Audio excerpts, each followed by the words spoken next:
Gran Turismo. You know it and we love it. The franchise which started a big change in the racing game land space, and its massive success would bring along a fair share of developers chasing after the honeypot that came with it. So far I've covered pretty much most of it, from several GTs, the Forza saga, and a bunch of obscure titles coming from the likes of those you wouldn't really expect. But with only a few notable examples left, I've decided to meld everything else into a single package. We'll witness what absurdly would come from Gran Turismo by Square Enix, Bandai Namco, and even Capcom. So stick around and who knows, maybe some of these games would awaken some wonderful or horrific memories from your past. Driving Emotion Type S is yet another Gran Turismo competitor developed by Escape, a subsidiary of Squaresoft, and released in the year 2000 exclusively for Japan, becoming Squaresoft's first PS2 title, beating even their flagship series Final Fantasy.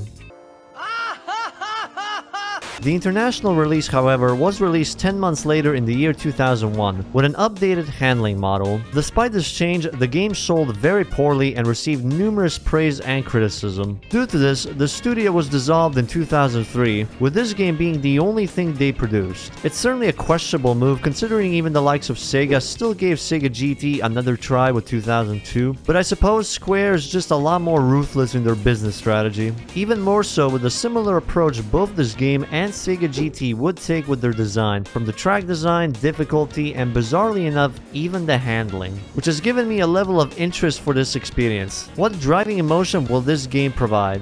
You're not seeing it wrong, that is a bona fide Ferrari. This game's got something over GT after all, but what about the rest of the game? Well, it's pretty weird. Out of the box, graphics looks pretty good, especially for a 2002 game, and early adoptee of the PS2, so I can't really fault it too much for not looking as good as GT3 a year later. Uniquely enough, despite being developed for the PS2, this game had already developed a first-person camera, allowing players to marvel at the interiors of many cars this game has provided. And the UI itself looks interestingly retro, taking a lot of inspiration from the 90s races such as the older Need for Speed titles. Several options are stacked for us, from the Type S arcade mode, which is essentially the main career mode, line training, then of course the basic extra features such as time attack and versus mode. Now unfortunately, this game doesn't have anything close to the licenses. Instead, progression is locked behind several division races in the arcade mode, with each division requiring its own completion on each track. So unfortunately, when these kinds of games would benefit from making players not notice they're repeating the same tracks, this game does the exact opposite.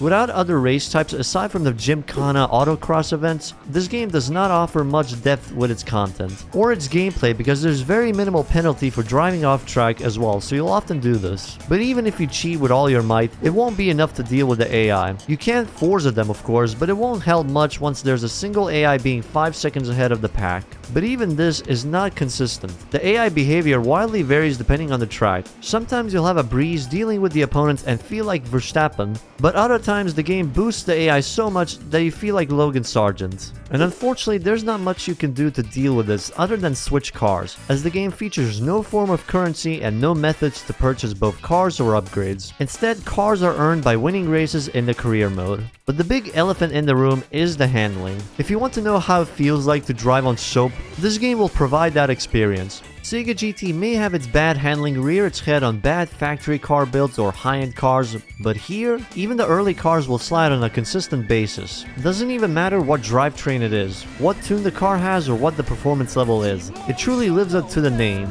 That is, unless you decide to pick the heaviest four-wheel drive car available instead. In this game's case, the Paero. Not only is it super based in Enthusia, but it's the most responsive car in this game, with 43 cars as usable options, most including European brands such as Porsche and Ferrari, ranging from the usual road cars to even the high-end Le Mans racers at the top. In the end, it's such a depressing sight to see the scene be dominated by a Paero of all things. And unfortunately, depressing is the only type of emotion this game can provide, and emotional damage. An extremely shallow and badly designed racer made to cash in on the success of Gran Turismo. It's no wonder the team studio behind this monstrosity had to be taken down after making this. The worst part is that the team does have experience within the racing genre, as this is the same team which was responsible for both Chocobo Racing and Racing Lagoon. After this title, Square would step down from racing game developments. At best, racing would stay as a form of minigames in its other JRPG titles.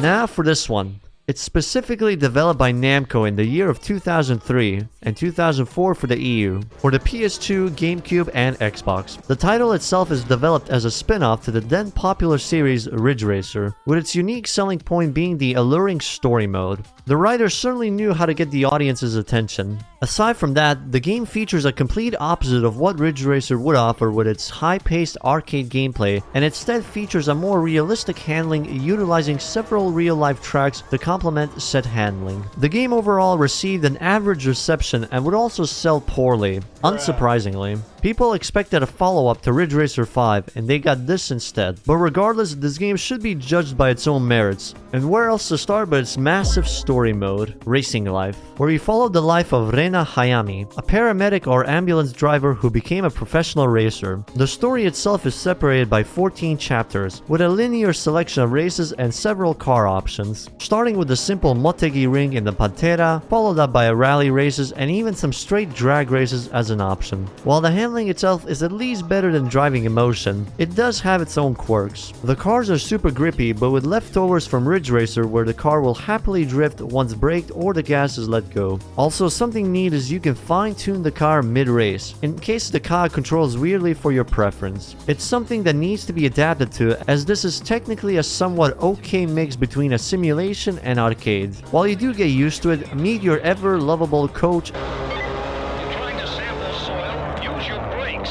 and co-driver. These guys are constantly commenting on your driving performance and will react differently a lot of the time. It's actually surprisingly useful and in some cases quite motivating to hear them cheer you for a well-executed cornering. Nice timing with the brakes. In fact, the coach and co-drivers aren't the only one who will speak to you, as you listen to the sound of agony as you pass, slipstream, and spook your rivals.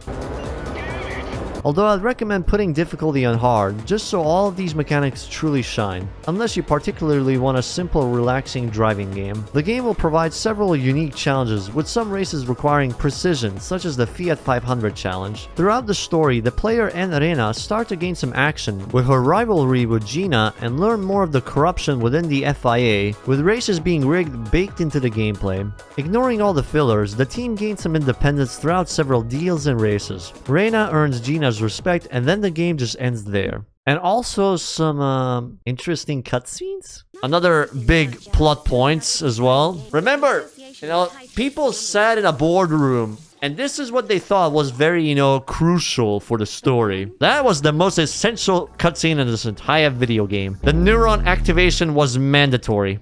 Yeah, this game's story is pretty half-baked, with a lot of filler races being there just for the sake of having gameplay. And that's probably because the main meat of this game's content lies within the event challenges. The second mode in this game, you'll probably notice the RP currency earned from the story mode being completely unused in that section. That's because this is where it's used. RP can be used to purchase cars and challenges here. Unlike its sibling Ridge Racer, this game features licensed cars separated by classifications such as the GT classes, rally classes, drag cars, prototype, and privateer classes. The game features no form of damage though. Every car purchased or unlocked via story mode or event challenges are available here. The ability to upgrade cars is open as well for the challenge mode, but it's presented in a two-choice package, one for the engine and the other for weight reduction. Now for the events, we got some levels of variety here, with regular races with different tracks and classifications going up to 67 events in total. 40 of them are time trials, 10 are one-make races, 10 tours, 10 rival challenges, 15 tournaments, and finally 14 extra events, most of which are similar to the brake check test from Gran Turismo. For your troubles, you pretty much get RP and cars in return.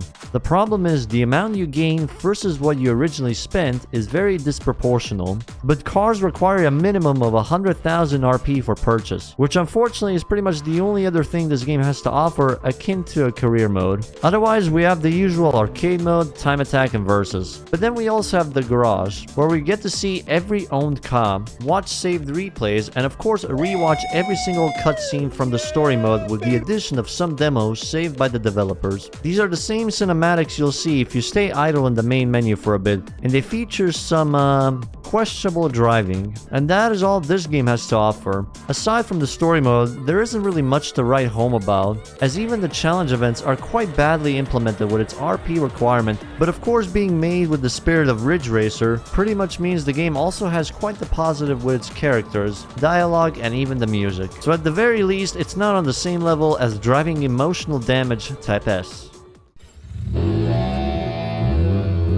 Now this is an interesting one, visually and mechanically. Automodelista is what many consider as a Gran Turismo competitor by Capcom, with Hideaki Atsuno leading this project. He's a pretty big name responsible for some of the biggest titles by Capcom with the Devil May Cry series and Dragon's Dogma. Released within the years of 2002 for the PS2, 2003 for the Nintendo GameCube, and 2004 for the Xbox. How does this game distinguish itself from the rest of the Gran Turismo competitors? Well, just look at it. The game heavily uses Capcom's very iconic cel-shaded visuals, the same kind many would be acquainted with from their other titles, taking the complete opposite move from Gran Turismo's realism visually. In a similar fashion to Driving Emotion, the game received its early release for the Japanese region and would later use the feedback to make an updated version for the US release, which would be known as Automodelista US Tunes, adding several brand new American cars, tracks, and changes with UI and handling model. I'll be running both the EU and the NA version of this game, just to see what the major differences are. Mixing elements from Jet Set Radio with Ridge Racer Type 4 to create a deadly combination of style, including its amazing set of music. Within this menu, we only have options between Arcade and the main career mode, Garage Life. Arcade, true to its name, is a mode where you can create a single race either for yourself or for a close buddy of yours. But what does this Garage Life have to offer over the GT Life? Well, to put proper use of this odd direction, the game features several customization features revolving around the garage itself. You get to change the visual theme of the garage and decorate it with furniture, posters, and other available stuff. Although you can't really walk around the garage like in Project Gotham Racing, you can at least see the newly decorated garage as the camera pans around during menus. The game, however, features no currencies for its career, so you can't really buy any new decorations for the garage. Same goes for the cars. As a result, from the get-go, we get access to some of the more high-end JDM cars like the Supra, Skylines, Lancer Evos, and many others, featuring several Japanese brands including Tomicaira going up to around 70 cars in total, with the additional American brands for the US version of the game. Any cars can be kept in the sub-garage options with their customization intact, so be sure to save your cars here before switching to a new one. Progression is separated by stages, each containing different races, AI, and challenges. The game starts off quite easy, too easy to be honest, but it's all a ploy to lure the players into a false sense of security. Once you get to stage 2, the AI really ramps up, and you can't really use any Forza strat. The AI is heavily glued to the track. They will just slip through any attempts at blocking and ramming, thus requiring mastery of the game's handling, which is pretty unique especially for a game touted as a Gran Turismo competitor. It leans a lot towards the arcade side of things, complemented by its amazing visuals, quick acceleration, high top speed, and some high grip, quick turning maneuver action that will make Ace Combat blush. Assuming you don't spin out like me, of course.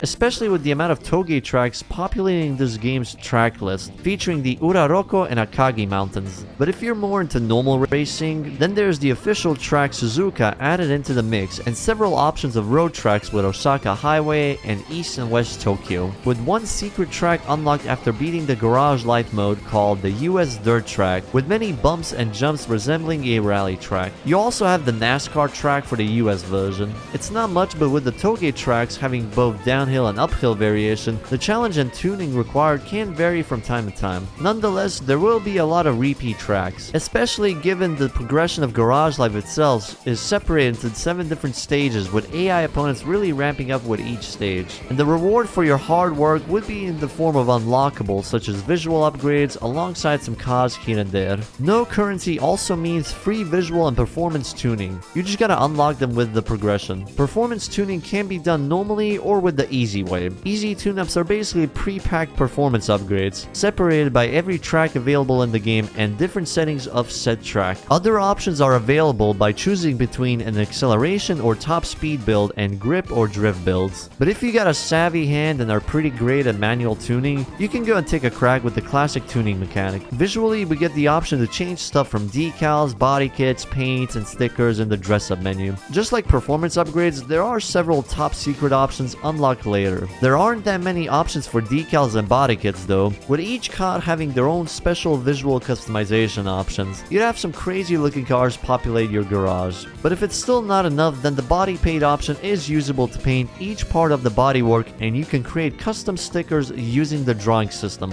Once it's done, all that is left is to name the COD and write something funny for the license plate. The game does feature a mailing system. Unlike TXRD2, however, this mailing system is entirely made for the purpose of tutorial and trivia. So despite not having any funny interaction with rivals and whatnot, at the very least this mailing system is very useful for people who want to get into CODs or understand more about this game's obscure and hidden features. And honestly, that's pretty much it. Despite being hailed as a Gran Turismo competitor, I honestly don't really see it. There are elements similar to other Gran Turismo competitors, but I can't really say the game itself is a direct competitor of it, with most of its elements mixed from Sega GT 2002 and Driving Emotion Type S, and of course its own extremely striking and charming art direction. A bit of a side note, the game was developed alongside Monster Hunter and Resident Evil in the hopes of creating a new successful franchise. We can probably tell from the current future which one of those three actually succeeded, and with Sega as of recent bringing in news to resurrect a lot of older IPs,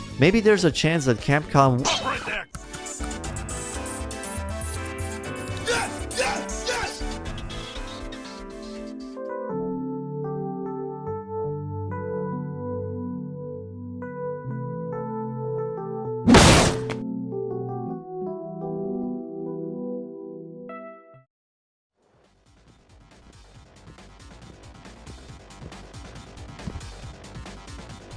Hi guys, I'm Gabriele Tacquini.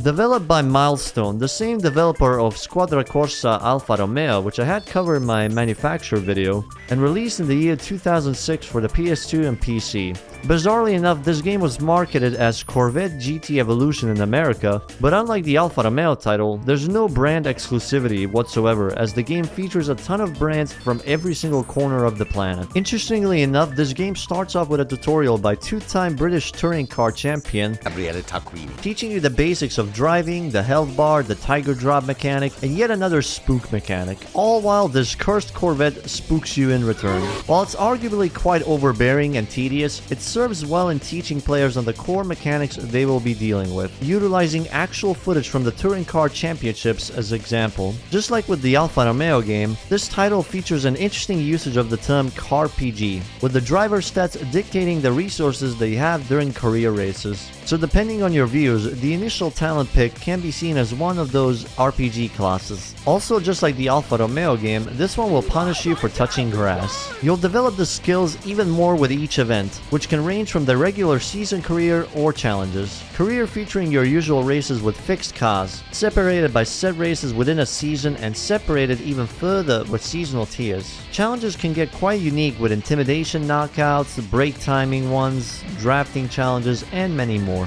You can also increase the driver stats by joining teams, as each team features different stat boosts and will even have team stickers implemented on any driven car. After each race, you'll receive XP based on the race performance, so driving better will grant more benefits in return. Once you do level up, 2 skill points will be awarded, which can be applied to any of the available skill points. Other methods to increase the driver stats comes from the drip. While earning them is a bit more time consuming by winning a set of seasonal races, they can be worth it depending on the ideal stat distribution. Featuring 33 cars and a whopping 30 tracks to race on, with cars ranging from the usual sedans and hatchbacks up to the official racing cars and a Pagani Zonda. Despite the name in the NA release, this game features features more than Corvettes. I guess somebody must have thought Americans only play racing games featuring Corvettes, so they added it like that. Unfortunately, as you've probably seen, the car models in this game are pretty questionable. Some can be quite egregious, but others are just small issues with details, so it's not entirely damaging. Unless you're a fan of Corvettes, but at least the damage model here is quite neat. Just like driving motion, there is no currency, so cars' performance are mostly based on its individual stats and their driver skills. For the tracks, we got a selection of real-life closed circuit ones and fictional ones, but the game also features a number of road tracks. No Suzuka or Tsukuba though, but even then with the amount we have here, the chances are quite unlikely for the boredom to set in. Although the AI can be the wild card for that aspect. The AI in this game can be described as useful to prop up the car RPG element, but it also became a double-edged sword as a lot of the AI tends to overreact to being intimidated, and as a result they constantly crash into each other, creating pileups, pushing players off the track and even spinning out due to being intimidated by other AIs. You'll often see them get totaled a few corners into the event, and some even have some problems shifting into the reverse gear when checking replays. Despite all this, don't ever underestimate the AI. Every now and then when the universe aligns, they can truly beat you down and leave you hanging with no one to draft after them. With the only goal to achieve being the highest accolade seasonal rank, there's not much else to offer with the game. It's got its fair share of regular races, unique challenges with a ton of depth, mostly thanks to its car RPG elements utilized with the driver stats and a somewhat alright handling for each car. Overall, the mid-2000s certainly was a weird and wild time for game development, as many games became blockbuster big hitter sales-wise, which was followed up by a wave of competitors and clones wishing they would manage to acquire a fraction of that success. Some do it poorly and others do it particularly well enough to make themselves stand out. And honestly, some of these so-called GT clones I've covered deserved better treatment than what they've gotten, and we could only wonder what would have happened if they survived the barrage of poor sales. Hello everyone, I'm Hideaki Itsuno, the director of Automodelista 8. Built from the ground up. Either way, thank you for following me in this journey. There's only one question left to ask. Which GT competitor did you play and which one do you think is the best? Do let me know in the comments down below. And while you're there, drop a like and a sub if you enjoyed the video. And I'll see you lads in the next video.